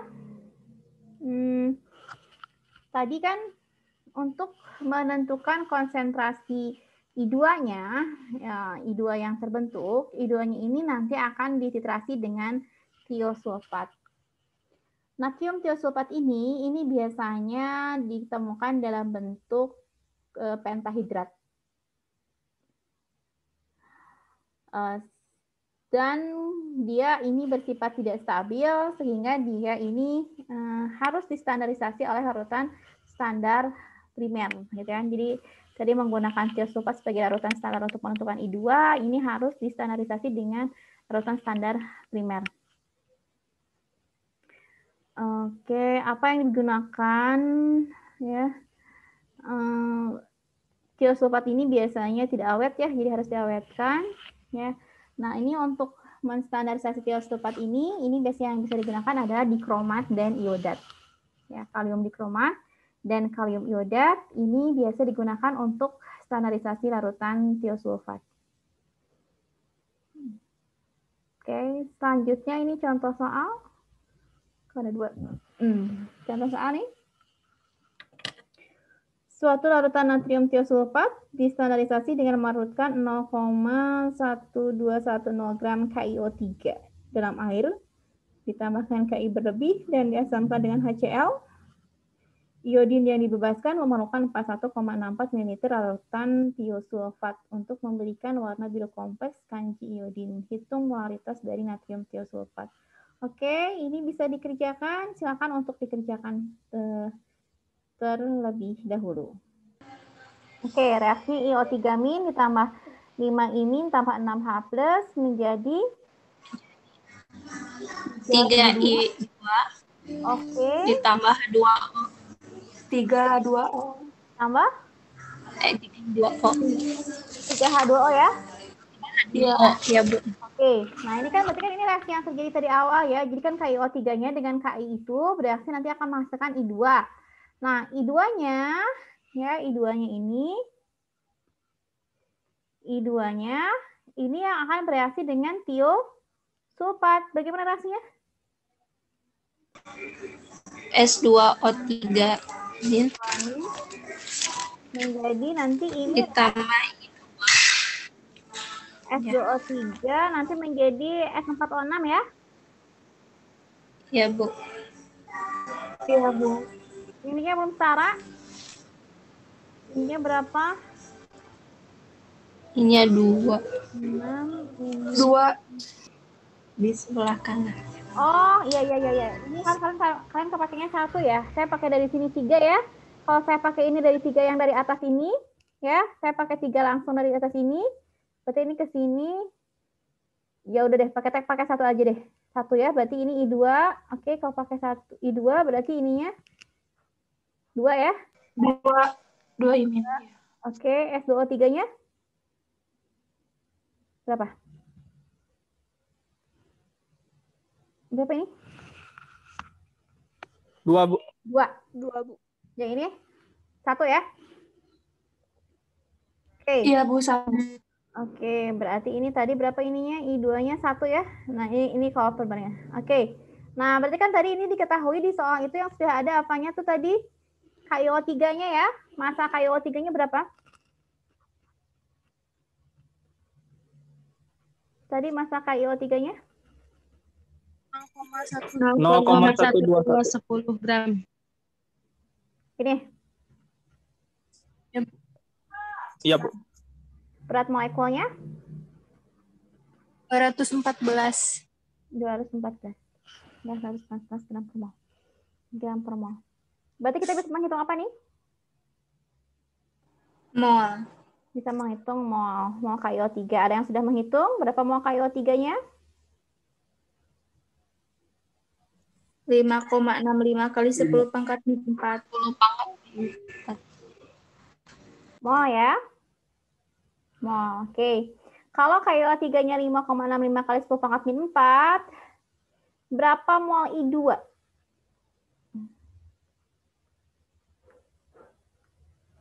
Lihat dari reaksi ini. Berarti mol I2 berapa kali mol IO3? 3. 3. Kali mol IO3. Berarti berapa? 3 dikali 5,65 kali 10 pangkat min 4. Jadi berapa? 1,695 kali 10 pangkat min 3. Mol ya? Mol. Oke. Selanjutnya. Nah, sekarang mol tiosulfat. Mol S2O3 2 min. 2 kali mol I2. 2 kali mol I2.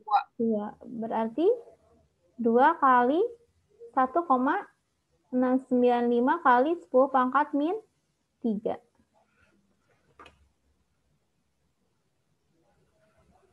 mol. Jadi berapa nih? 3,39 kali 10 pangkat min 3. 3,39 39 kali 10 pangkat min 3 mol ya. Oke. Oke, kita udah dapat mol S2O3-nya. Yang ditanyakan itu adalah molaritas ya, molaritasnya. Ya, volumenya sudah diketahui. Volume dari S2O3 2-nya ini sudah diketahui. Volumenya adalah 41,64 ml. Yang ditanyakan adalah molaritas dari S2O3 2-. Oke, bagaimana mencarinya? Mol per volume. Mau per volume. Per volume. Mol per volume. Oke, molnya berarti kan 3,39 kali 10 pangkat min 3 mol. Kalau ini mol, berarti volumenya juga ini kita harus ubah ke dalam bentuk Liter. liter. Berarti bentuknya 41,64 kali 10 pangkat min 3. Ya.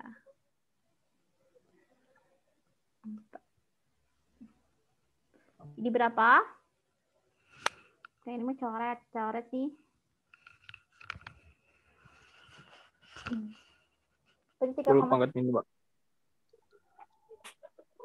10 pangkat min 2 atau ada angka depannya? 0,814 0 sama 0,014. Ini 814. molar. Ya. Oke, bisa ya? Oke, yang terakhir tadi yang belum kita bahas ada ya, ini kok masih ada, tapi di sini udah nggak ada ya. Tadi yang belum kita bahas adalah mengenai bromatometri ya, sama serimetri ya, belum ya? Oke, bromatometri saya belum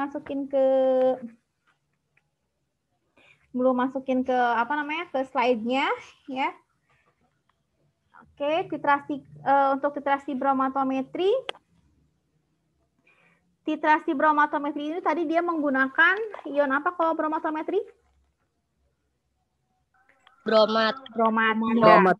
Dia menggunakan ion bromat ya. Jadi nanti reaksinya BrO3- ya, BrO3- nanti akan berubah menjadi, oke, ini langsung tugas. Sebentar, saya tuliskan dulu reaksinya.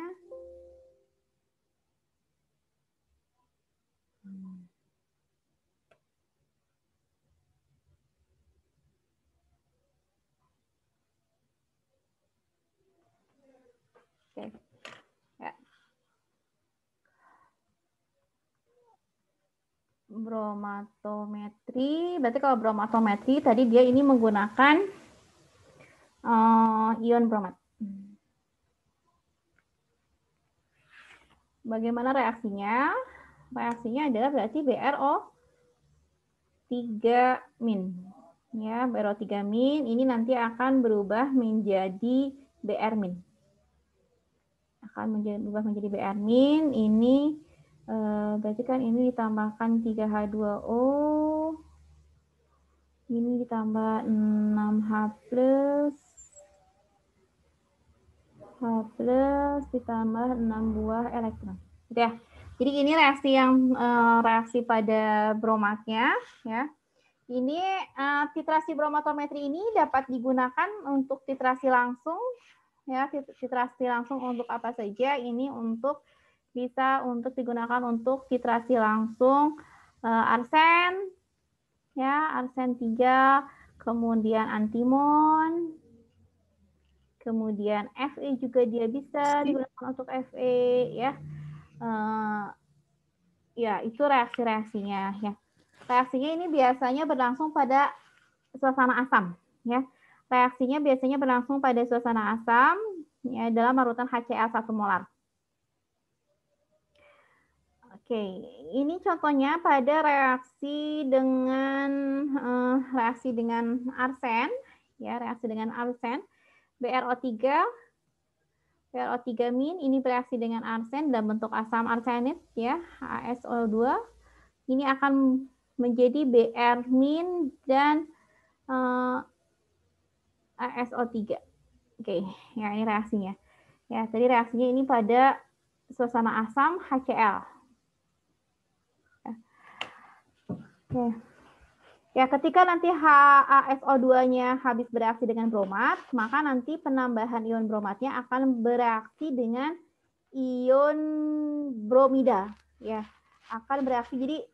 Jadi kan nanti ini ketika ditambahkan terus-menerus nanti ininya akan berlebih. Nah, BrO3 yang berlebih ini akan bereaksi dengan Br min, gitu kan? BrO3-nya akan bereaksi dengan ion bromin, ya, sehingga nanti menghasilkan brom.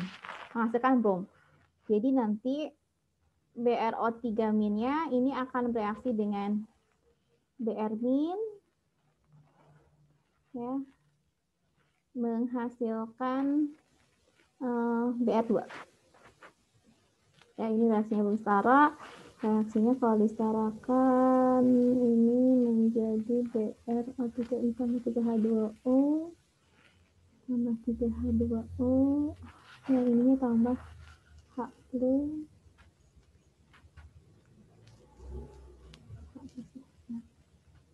6H plus BR-nya ini BR22. Oh, BR min, ya BRO3 ininya 5 BR min. Ininya akan dihasilkan. Nah, jadi nanti titik akhir titrasinya itu, untuk melihat titik akhir titrasi itu dapat terlihat dengan adanya atau ditandai munculnya brom. Ya, jadi ini yang terjadi pada titik akhir titrasi. Ya, jadi munculnya brom ini karena reaksi antara BrO3 yang berlebih dengan Br min, sehingga nanti muncul Br2. Ya, BR2-nya ini nanti akan menandakan kalau titik akhir titrasi sudah terbentuk. Kemudian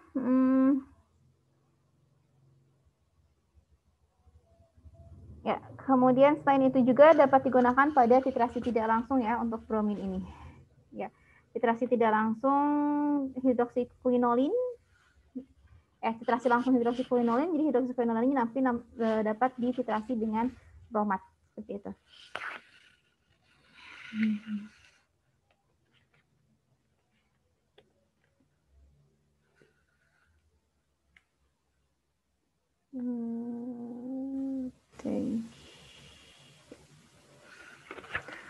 Oke, itu bromat. Ya, kemudian yang belum lagi apa? Yang belum teh Seri. Serimetri ya. Serimetri itu dengan serium ya. Dengan serium, sebentar di sini tidak ada. Kalau dengan serium sih ini biasanya reaksinya ini digunakan pada Fe ya, pada Fe. Jadi nanti reaksinya ya untuk serimetri ini dengan menggunakan serium. Serimetri menggunakan ion serium ya. Jadi nanti reaksinya ini adalah Fe-nya ini ya nanti akan bereaksi dengan serium. Ini menghasilkan Fe3+ dan Ce3+. Ya, itu untuk serimetri. Sebentar, kita lihat lagi.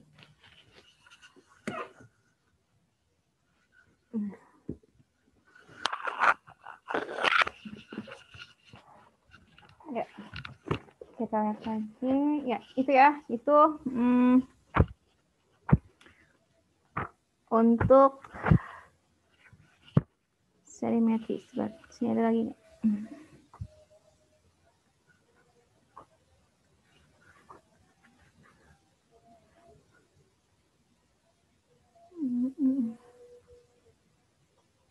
Kalian semangat. Ya, ini ya. Jadi reaksinya itu berarti Ce4 menjadi Ca3 ya. Nanti reaksinya yang terjadi pada saat terjadi redoks itu Ce4-nya ini akan berubah menjadi Ce3. Itu reaksi yang akan terjadi. Terus kemudian biasanya ion Ce4 ini dipergunakan dalam larutan-larutan dengan keasaman yang tinggi. Ya. Oke, itu ya.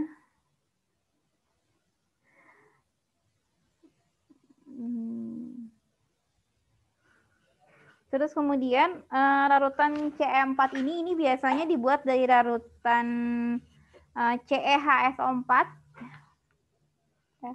Jadi Ce4 ini biasanya dibuat dari larutan CeHSO4 ya. Ya, jadi Ce4 ini dibuat dari larutannya CeHSO4 4 kali ya. Cerium 4 hidrogen sulfat. Ya, atau misalnya atau yang lain juga cerium amonium sulfat. Ya, cerium amonium sulfat. Cerium amonium sulfat CeS SO4 SO4 2 kali. Panjang ini 2 NH4 2 SO4 2 H2O gitu ya. Jadi bisa dibuat juga dari cerium amonium sulfat ya. Kemudian dari cerium hidroksida ya, bisa juga dibuat dari cerium hidroksida CeOH 4 ya. Kemudian asam-asam itu digunakan asam-asamnya nanti dilarutkan dalam asam kuat ya 0,2 sampai 0,5 molar. Selanjutnya ini cerium ini senyawa cerium amonium sulfat ini dapat dijadikan sebagai larutan standar primer ya, dapat dijadikan sebagai larutan standar primer.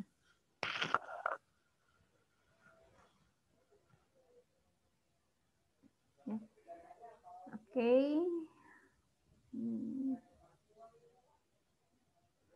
Kemudian untuk pengaplikasian dari cerium 4, larutan-larutan cerium 4 ini, ya seriometri ini dapat dipergunakan pada titrasi-titrasi permanganometri. Jadi kalau dia bisa dilakukan dengan permanganometri, dia juga bisa digunakan dengan serimetri. Seperti misalnya dalam penentuan Fe, ya arsen, antimon, oksalat, ya, ferrocyanida, ya, dan banyak yang lainnya. Oke, itu serimetri. Nah, jadi dia termasuknya larutan standar primer.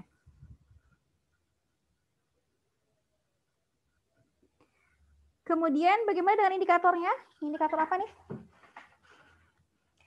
Ini biasanya untuk reaksi serimetri ini menggunakan indikator Ferroin. Ferroin ya. Ferroin harusnya ya. Ferroin ya. Ya, dia menggunakan indikator Ferroin.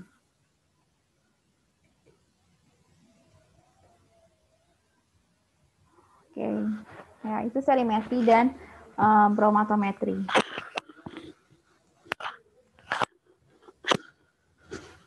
Oke. Silakan ada pertanyaan dulu.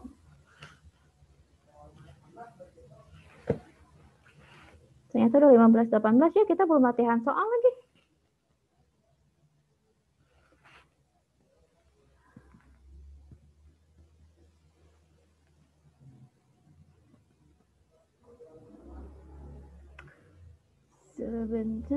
Sebentar. Oke, nanti soalnya nanti saya lihat dulu ya. Kita soalnya yang nomor berapa di buku ini deh.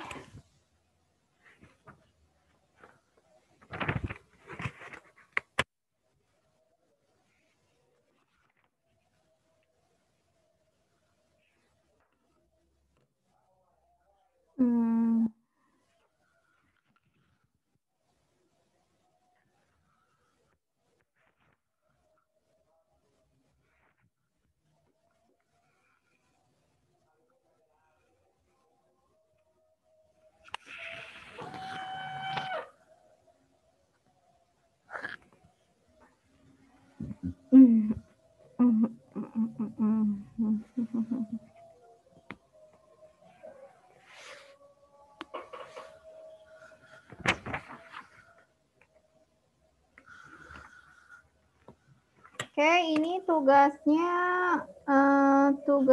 nggak usah yang ini ya. Tugasnya nggak usah yang ini. Saya cari tugasnya yang di buku Underwood aja ya. Sebentar ya. Oke, baik, kalau tidak ada pertanyaan ya kita akhiri perkuliahannya sampai ini. Silakan dikerjakan latihan soalnya ya. Kalau ada permasalahan nanti kita bisa bahas di pertemuan minggu depan. Ya, terima kasih. Assalamualaikum warahmatullahi wabarakatuh.